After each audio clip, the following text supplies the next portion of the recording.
Friends, for the last 3 days, we have seen and heard the tremendous in-depth discussions on the kind of geopolitics that is emerging, the kind of world order we are likely to see. We are between or in transition at the moment.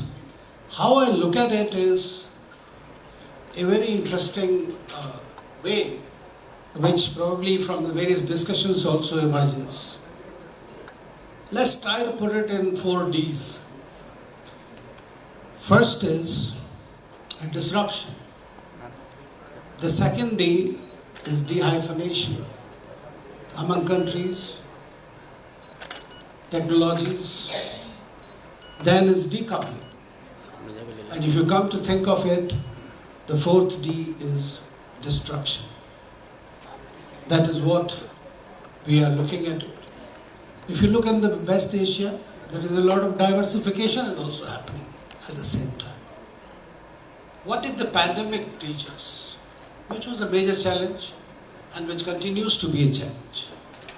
Pandemic essentially focused on and taught us that we cannot do without these 4 H, as I put it. One is health. That's the tremendous priority.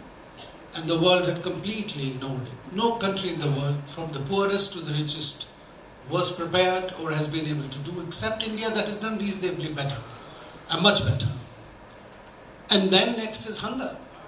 That is also as a result of the Russia-Ukraine war that we are seeing. And then the most important thing is habitat, which now you look at climate change or whatever it is.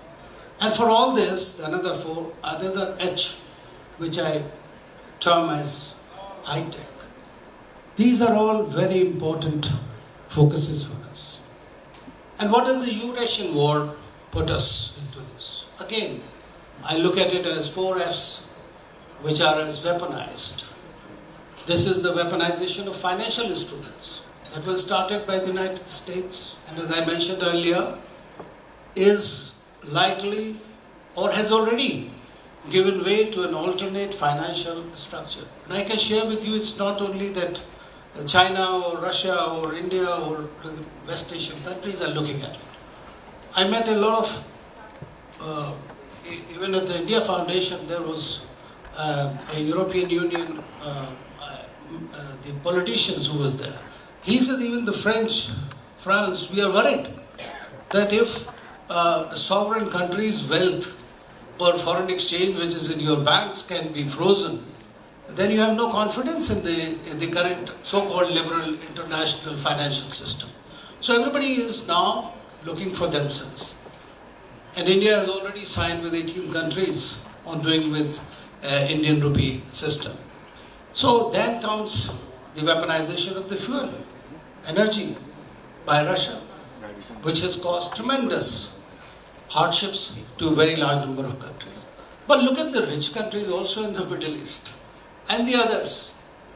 The weaponization of the food, even though some kind of a corridor was made with the help of the Turks, but still the problem continues, and if the war continues, the problem will continue even more. Then you have the last one is fertilizer, that's also being weaponized.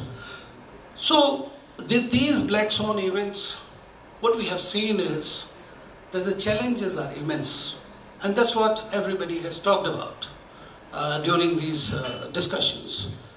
And how is Prime Minister Modi's policies in recent years have tackled those? I would say that he has put the diplomacy at the service of economic development. That's the priority for India today.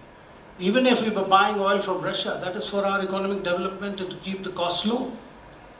Deepen the ties with diaspora, that has been another thing, because as many of you mentioned, the diaspora can play a very strategic role in different geographies, wherever they are.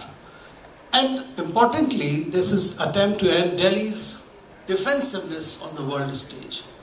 We did not like to call ourselves power, but today we don't mind. Prime Minister Modi at the India conclave already says that it's India's movement. The whole world looks at it. And how do I say that? If you come to think of it, just see last 1 year. More than 100 leaders of the world, whether it's finance ministers, foreign ministers, prime ministers, presidents, have come to India. And more will be coming by September. And everybody has been talking on international order that likely to emerge and what will be India's role. So it is something, and most recent visitor to India was the Japanese Prime Minister, Kishida. What did he say?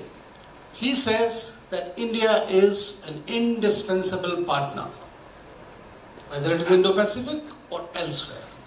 So the world is looking at India, and as the three ambassadors also mentioned, with great hope. And that's what, so when we look at the India's G20 presidency or our presidency of the SCO, and Ambassador of Morocco mentioned that we have not held the India-Africa Forum Summit, which is likely to be held by the end of the year or early next year. This provides you the kind of leadership possibility, and that's what India is hoping to do it. There is something which has also very, I think, intrinsically intertwined in our foreign policy domain, and that is the flexibility.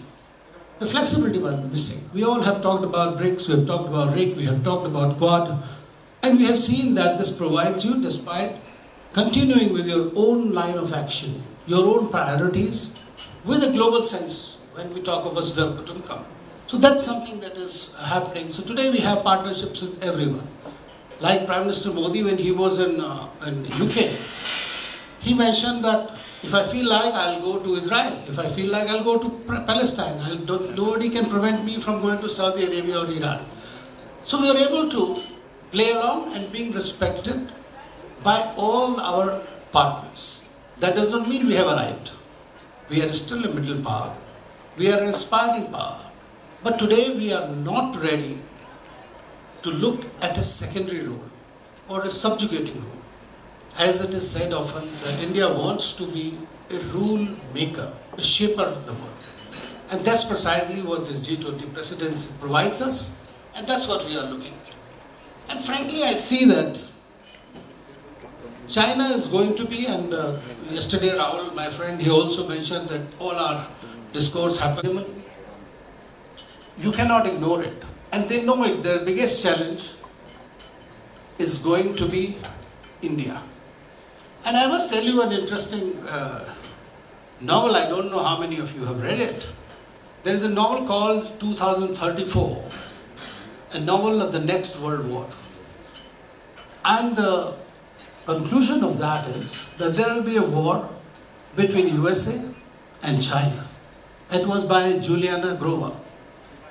And India will be the winner. And what happens next? The current foreign minister of China, who was the Chinese ambassador to the US, in Russia-Ukraine war, we are all having one single narrative of English medium press. Narratives are being created. India has to create its own narrative. The biggest narrative that India has created, and we must recognize, was through this medicine diplomacy, was the global south. Every country in the southern sphere looks to India for leadership. So how I look at it, if there is going to be a Cold War 2.0, which is a great... Accepting our invitation to be here today for this seminar, and I hope you found it productive. And once again, congratulations, Abhinav, for putting it together. And thank you very much.